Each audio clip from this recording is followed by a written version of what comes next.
And hence the European Union, together with Sweden and FAO, is very pleased to partner with you in offering, notably to the Kosovo Forest Agency, but as well in being able to improving your working conditions by handing over to you, I think, very critical equipment. So together with the EU, we have invested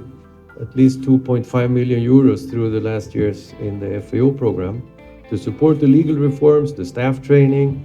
the information system, new management plans, communication tools, national forest inventory, also all the equipment that is from the EU here. Agjencia Pyjore e Kosovës ka pranuar edhe pajisje teknike, duke filluar që nga kjo qendër për ngritjen e kapaciteteve në Kultari, ku jemi sot këtu në Blinaj,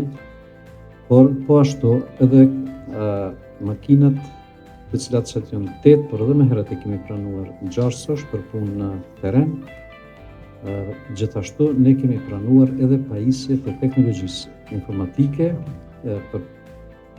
në pajisje të cilat janë të nevojshme për punën e stafit tonë në teren, dhe mund të them sot këtu parajosht që këto pajisje e kanë lehtësuar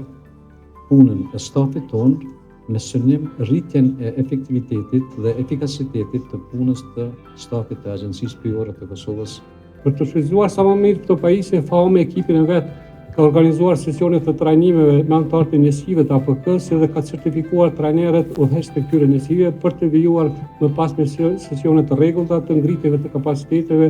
për menaxhimin e integruar të zjarreve në pyje. Po ashtu, programi ka identifikuar një numër vullnetarëve në komitet që janë duke u trajnuar për mbështetjen e parandalimin dhe luftimin e zjarreve pyjore dhe shfrytëzimin e këtyre pajisjeve së bashku me njësitë e APK-s. Kao što znate, šumarske površine na Kosovu pokrivaju oko 44% teritorije, a ovi prirodni resursi su od izuzetne vrednosti i predstavljaju bogatstvo Kosova